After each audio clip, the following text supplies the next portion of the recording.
Daniela, sales supervisor at Happy Gringo, and today we're diving into the heart of the Amazon in Ecuador to explore Napo Wildlife Center and also Napo Cultural Center. Here I am with Oscar, who is a representative from Napo Wildlife and Napo Cultural Center, and will be explaining us further about this amazing experience in the heart of the Amazon rainforest. So welcome, Oscar. Thank you, Danny, for the introduction and for this invitation to talk about the products that I represent, that I believe that are two amazing products inside the very deep Amazon jungle of Ecuador. Thank you, Oscar, also for giving us this time. So I would like to start with the famous location, right, of these two lodges, and maybe can you explain us a little bit more about the location, the Yasuní National Park? Okay, yes, as I always like to point out, is the Ecuadorian Amazon rainforest is the one with the easiest access in South America, because you only have to take a 40 minutes flight from Quito to Coca town. Once you're in Coca, you need to take a canoe, a boat in this case, that's going to be around 2 hours and a half by the Napo River in order to arrive to the Anyangu community. And in the Anyangu community is where we have our two lodges. Napo Cultural Center, that's just beside the community, and the Napo Wildlife Center, that is deeper in the jungle, because in order to get to the Napo Wildlife Center, you need to take an extra 40 minutes to 1 hour canoe ride from the community to the Napo Wildlife Center. It is located in the Amazon rainforest of Ecuador, as I was explaining you, very deep in the Amazon, and both of the projects and the community itself, it is located inside the Yasuní National Park, that is the biggest protected area in the Amazon rainforest of Ecuador. Indeed, and actually, as you mentioned before, the Yasuní National Park is one of the most biodiverse places in the world, in the whole world. Yeah. And it's such amazing that just like in that small place you can be able to spot a lot of wildlife. And good to hear that also these two lodges are run by that community, right? Yeah, that's something very important. You imagine 30 years ago when it all started, all the communities over there, they are still having problems. It's not easy to get some solutions like healthy programs, education, and everything. And they decided to start with this project almost 30 years ago. And they say like, okay, let's build an eco lodge because people is wanting to visit the Amazon rainforest, and let's see what happens. And here we are 30 years ago. Now we have some people that have finished their university because of these ecotourism projects. We have people studying in the school of the Anyangu community. So it is amazing that both of these projects are 100% owned and run by the Quito Anyangu community. Amazing. So right now, like the big question would be, what is the difference between Napo Cultural Center and Napo Wildlife Center? Okay, the difference will be like, it all started with Napo Wildlife Center, that is our high-end ecology. In order for you to have an idea, I always do this comparison. It could be like the Napo Wildlife Center, it is a 5-star hotel, it's an ecology, and then we have the Napo Cultural Center, thinking for other type of buyers, other type of clients, and could be like a 4-star hotel. So the other difference are when you arrive to the community of Anyangu, the community of Anyangu, they own in total 21,400 hectares. So it's a very big land, very big territory. When you arrive to the community, just beside the community, after the 2 hours and a half from Coca, there is the Napo Cultural Center. So the first difference, the location. It is located closest to the community. Then Napo Wildlife Center is located deeper in the Amazon jungle, and it is surrounded by a lake, by a lagoon. And then the Napo Cultural Center, it is surrounded by forest, by many trees. And then the difference that I was telling you, one could be like the 5-star ecology, then the other one, the 4-star ecology. In the activities, you will see many animals in both of the lodges, but both of the lodges operate separately because you need to take your own tour guides, your own canoes, your own itineraries and groups. But still, you're gonna be inside the Yasuní National Park, so you will have the opportunity to see all of this wildlife. But yeah, there is small difference. For example, in the Napo Cultural Center, you can do an activity that is not allowed in Napo Wildlife Center. That is going to be the kayak, because it is closer to the Napo River. So you can take your kayak and go to the Napo and have this activity. And also, such it is just beside the community, you can do more interaction with the community and do more like cultural activities. Okay, sounds great. Yeah. And well, I mean, like, there are also a lot of itineraries, right? A number of days. Many of our customers also ask what would be the ideal amount of time to go to the Amazon rainforest, because this would be like a deep Amazon rainforest trip. So, in your experience, what would you recommend to our customers? Yeah, first of all, I will say like that's like the great thing to be in Ecuador. In Ecuador, we don't have this big differences in weather. We don't have seasons. So in the Amazon rainforest, it could be a good day to go every day of the year. There are some differences that I want to point out. For example, they say that there are two seasons: the rainy season and the less rainy season. But there's always going to be rain in the Amazon rainforest. Yeah. So the rainy season could be like from March to July, and then like the dry season or less rainy season could be from August to February.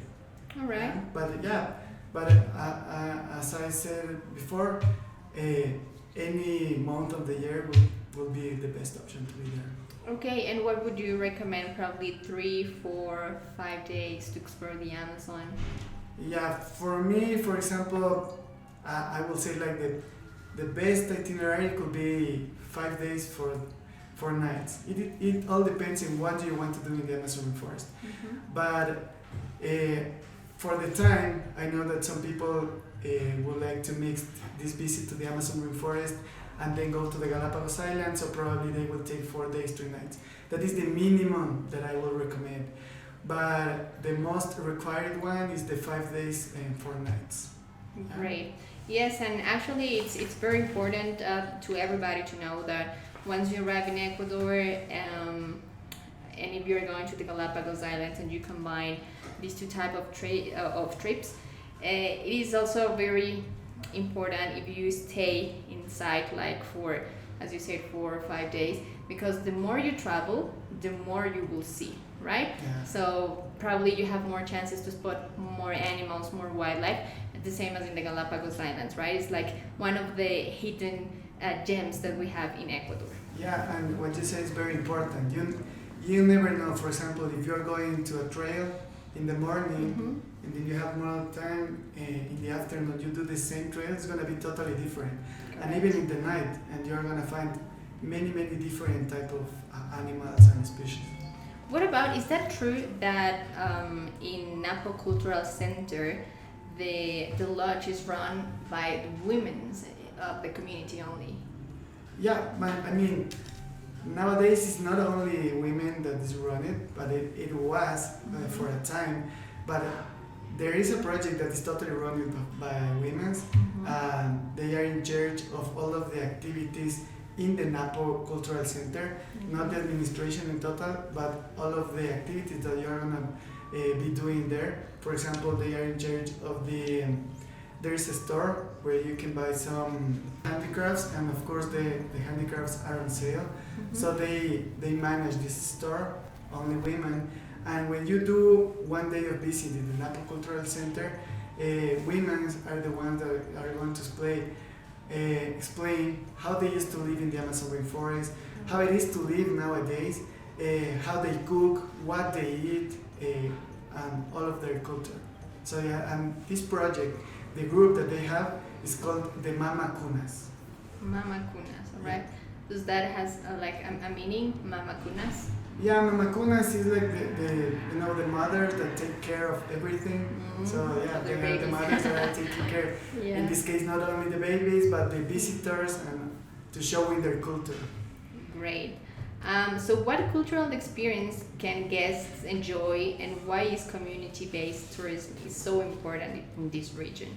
You mentioned handicrafts, also share with the community traditions and ancestral knowledge, but overall, like maybe people traveling to Napo Wildlife Center or Napo Cultural Center, they're gonna be having this experience in both lodges, or would you recommend one between?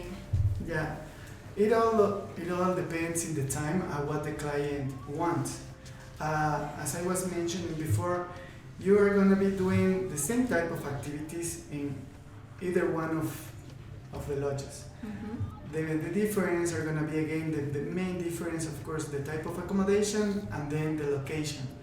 When you are closer to the community, there is going to be easier for you to have the cultural activities and more immersion with the cultural part, because you are closer with the Mamakunas project, and then you can say, oh, this afternoon, instead of going to a trail, I would prefer to have more time with the community.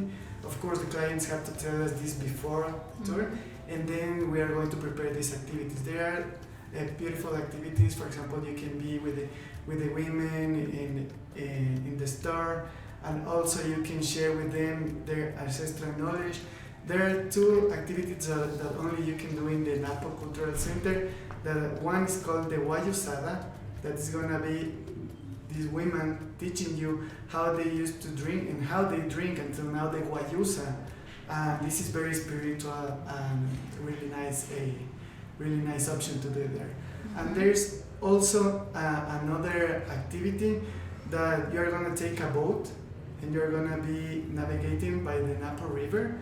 But while one of these women is going to be telling you the history of the community. All right. So there's going to be more definitely interaction with the community. Of course, passengers staying at Napo Wildlife Center could ask for one of these activities, but then we have to re-accommodate the times and everything. So if you want to share like more interaction with the community, I will definitely recommend to stay in Napo Cultural Center, but it's not mandatory. You can let us know before you go, and then we can accommodate the itinerary. What else I want to say is that all of the itineraries in the Napo Wildlife Center are always going to include a visit, at least one visit to the community, because that's fair. You are going to be at their house and their territory, and we always have to visit them. Yeah, we should know who is behind, right, these Exactly. projects. Exactly. Indeed. So these type of experiences, visiting the Amazon rainforest, it's ideal for nature lovers, families, photographers, bird watchers, and adventure travelers, right? But what type of experiences they will expect when they go to the Amazon rainforest? Yeah, this is very important to mention, because for you to go to the Amazon rainforest, you need to be an Amazon lover, be open-minded, because you are going to find a lot of new different things. It's very different to do a traditional tourism, going into a big city, do some shopping.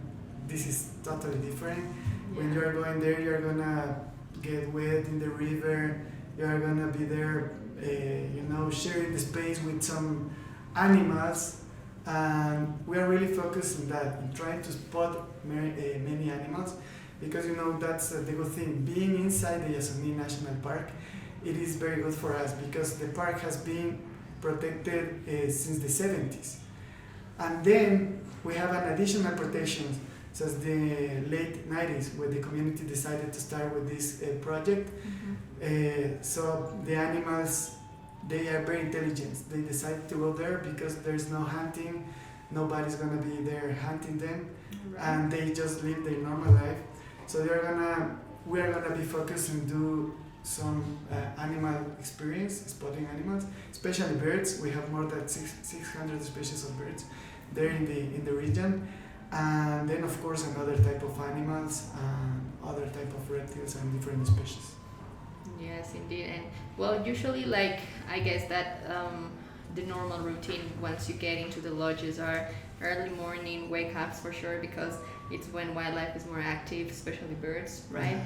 You will have canoe rides, jungle walks, kayaking, observation towers, as well as the canopy views and wildlife observation. Sorry, not to mention before. Sure. Yeah. So when we are focusing trying to spot more animals, the best way to do that is to take the trails to walk, and then of course canoe rides from the lakes is where you can spot many type of animals. And nowadays we have four towers in all of the territory. So people, it's always going to be visiting at least one. It depends on the time of their stay. If they stay more, they can visit 2 or 3 towers. Right. And that's amazing, you know, because the Amazon and the rainforest, it has very big trees. So these towers, it will help people to be at the canopy altitude, almost 35 meters in the altitude. And from there you can spot a lot of birds, especially, and then other species too. Awesome. And what would you, how many people it's like doing the excursions with a guide? How do you divide the groups and the guides? Are the guides very knowledgeable? I guess that they are certified national guides, or also maybe taught by the community as well, right? Yeah, when you're visiting our lodge in any of our programs, we are always going to be including one local tour guide, guide from the community, and a naturalist guide. Because you know the naturalist guide is probably going to be explaining in English and in other languages, but the local guide is the one that lives there. He's going to be showing us its home. We think that a good number for every group is not going to be more than 8 or 9 people, because this is very important for us, like to be quiet when you're like, walking in the Amazon rainforest, to not to scare the species so you can spot them. And a bigger group will be very difficult to handle for one guide. Even there are 2 guides with the group. I think that the number will be 8 or 9 is going to be the best group. And then, of course, the first night when you arrive to one of the lodges, there's going to be the tour guide having this presentation, explaining people where they are, what are they going to do the next days. And then he's going to see, like, this group is very active, they want to walk a lot. So, okay, tomorrow we're going to be doing this 3 hours walk for you that you want to explore more. It's like they adapt to each group, right? Okay. And then if there's a group of 70s, even 80s people, you know, there are people from 70s that they are very active, they like to walk, but they say, okay, I would prefer not to walk more than 1 hour, 2 hours. Okay, this group are gonna be preparing more canoe rides. Yeah. So yeah, that's all how we work, and it starts all in the first night. Well, and another big question is that we do have a lot of family groups as well, right? And what would be the ideal age, minimum age to go and explore the Amazon rainforest? Because probably you will have little kids with you, but also people is not sure, like, if they're gonna be able to do this type of visits. Yeah, right? Yeah. This is very important, and I always like to explain people, you know, we don't have any restriction. If people want to go with their baby, they can go there. But I always have to tell you, this is what I will really recommend is at least the kid can walk by themselves. Why is this? Because as I was telling you before, we were talking, we are really focused on trying to spot, to visit more. So there's going to be a lot of walkings, a lot of hikes, going to the canoe. So you can go with your baby, but you are going to be the one that's going to be with the baby walking all of the time. And probably the first day is going to be okay, but the second day you're going to be really tired, and you are going to miss the opportunity to visit some other places. But if your kid is 5, 4, he walks for himself, it's going to be amazing. So I will definitely recommend that at least your kid can walk for a better experience for both. All right. And how about something very important as well is the food. Maybe a lot of people has a lot of dietary requirements. So is Napo Wildlife Center and Napo Cultural Center able to fulfill this type of dietary requirements from many travelers? Yeah, totally. That's very good that you have asked me. We have really good chefs working in the restaurants over there.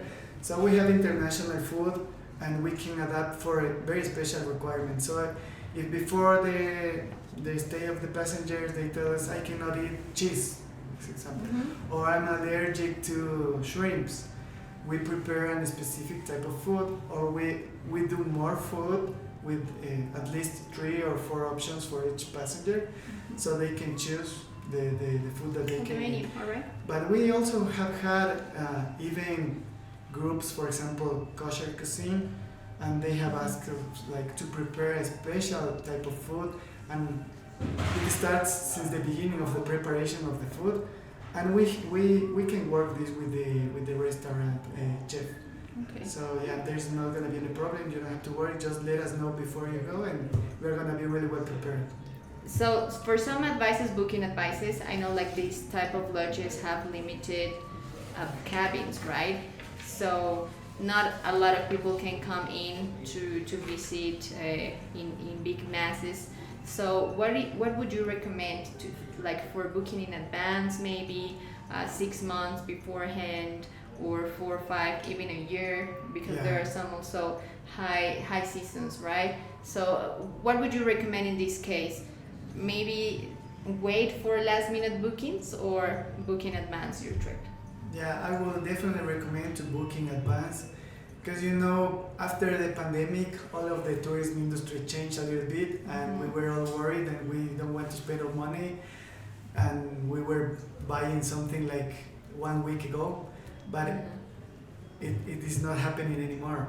Now we have even requirements for 2028. So you can see that the industry is recovering, such it was before the pandemic. So people is starting to plan their trips with years of anticipation, and that's the case in the Amazon rainforest. We have 2 lodges. We have 20 cabins in Napo Wildlife Center and 18 cabins in Napo Cultural Center. There's always availability, I will say. But for example, especially in Christmas, in Carnival, in high season dates, it's difficult to get it. So I will suggest that if you can at least 6 months before to book, that would be great. Or 1 year if it is like really high season like Christmas. Yes, indeed. And when you guys are traveling, for example, to the Amazon rainforest, many of our passengers also ask if they need the yellow fever vaccine to get into this deep Amazon adventure. And not really at this time. If you are going, there's not going to be any official representative from the government requiring this vaccine. But of course, it is open if there is a passenger and he feels safer taking the vaccine. It's okay, you can do it like because you prefer to be protected. But fortunately, we don't have like people getting this type of disease in the Amazon rainforest in Ecuador, so we don't have that type of problems, and you are not going to be required with a vaccine for entry to any part of the Amazon rainforest of Ecuador. So thanks for this invitation and have the opportunity to explain more in detail how it is to be in one of our lodges. And if you need some more information and you want to book, please book through Happy Gringo. That is one of our preferred partners here in Ecuador, and we have been working more than 10 years or more than 20 years, I don't know, I'm not sure, but of course they're gonna be the ones that give you more information about our projects. So thank you, Oscar, very much for being with us today. We're very grateful for all the information and this very useful podcast for all of our passengers. We hope this episode has inspired you to explore the Ecuadorian Amazon rainforest. And remember, you can book all of these Amazon adventures like Napo Wildlife Center, Napo Cultural Center at our website, happygringo.com. And if you need more information about these 2 lodges located in the Yasuní National Park, don't forget to click on the link below.